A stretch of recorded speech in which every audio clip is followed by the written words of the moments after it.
கிறிஸ்துவுக்குள் அன்பானவர்களே, ஆண்டவரும் இரட்சகரும் ஆகிய இயேசு கிறிஸ்துவின் இன்ப நாமத்தில் அன்பின் வாழ்த்துக்கள்.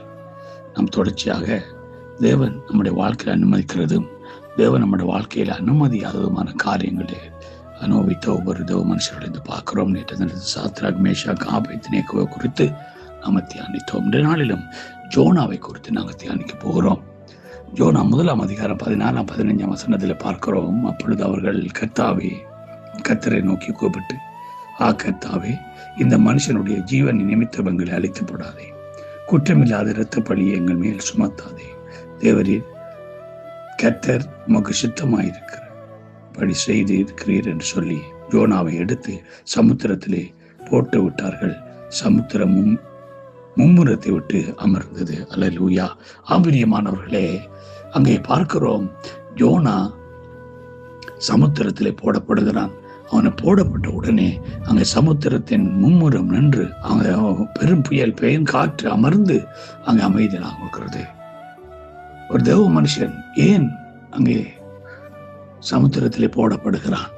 அவன் போடப்படும் பொழுது யோசிச்சிருப்பான், நம்முடைய வாழ்க்கை இதோட முடிஞ்சது, சமுத்திரத்தோட நம்முடைய ஜீவியம் முடிந்ததுன்னு அவன் யோசிச்சிருக்கலாம்.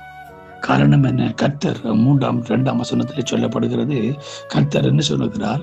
அவனை நினிவே பட்டணத்துக்கு போகும்படி சொன்ன பொழுது அவன் நினிவேக்கு போகாமல் தரிசுக்கு காசு கொடுத்து கப்பல் ஏறி போகிறான்.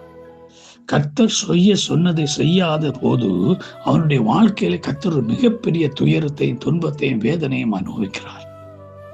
அங்கே பார்க்கிறோம், மிகவும் மோசமான ஒரு நிலைமை. கடல் கொந்தளித்தது.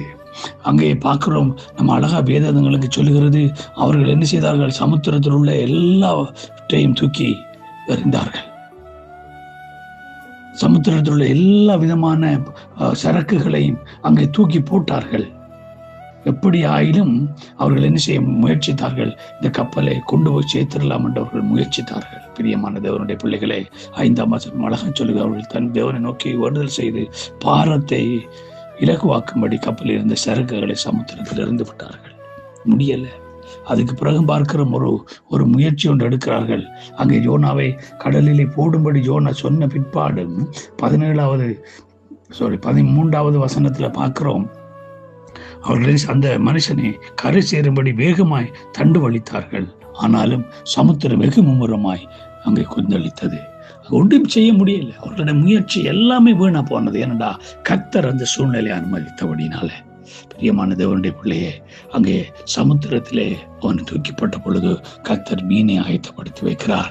அங்கே பார்க்கிறோம், அங்கே ஜோனோட வாழ்க்கையில ஒரு மனம் திரும்புதல் உண்டாகிறது. 2 அதிகாரத்துல அழகாக சொல்லப்படுது. 2 வசனத்தை பார்த்தீங்கன்னா, என் நெருக்கத்தில் நான் கர்த்தரை நோக்கி கூப்பிட்டேன், அவர் எனக்கு உத்தரவு அருளினார். நான் பாதாளத்தில் வயிற்றிலிருந்து கூக்குரலிட்டேன், நீர் என் சத்தத்தை கேட்டு. பாருங்க, அவன் மீனுடைய வயிற்றுல 3 நாள் இருக்கிறான். அந்த இடத்துல அவன் மனம் திரும்புகிறான். கர்த்தரோ அவன் எங்க கொண்டு விடுகிறார்? நினிவேயிலே கொண்டு விடுகிறார். அவன் நினிவேயிலே பிரசங்கம் பண்ணுகிறான். 1,20,000 பேர் ரட்சிக்கப்படுகிறார்கள். ஹல்லேலூயா. பிரியமான தேவ பிள்ளையே, உன்னை குறித்த தேவனுடைய சித்தத்தை விட்டு நீ ஓடிக்கொண்டிருக்கிறியா? கீழ்ப்படியாமல் ஓடிக்கொண்டிருக்கிறையா? உன்னுடைய வாழ்க்கையில பிரச்சனைகளும் வேதனைகளும் கஷ்டங்களையும் கண்ணீரையும் துக்கத்தையும் துயரத்தையும் நெருக்கங்களையும் நீ அனுபவிக்கிறியா?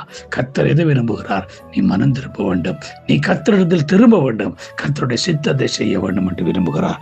உன்னை கொண்டு அவர் செய்ய போற காரியம் பெரிதா இருக்கும். ரோமர் 11:29 சொல்லுது, தேவனுடைய கிருபை வரங்களும் அவர் அழைத்த அழைப்பும் மாறாதவைகள். அல்லேலூயா.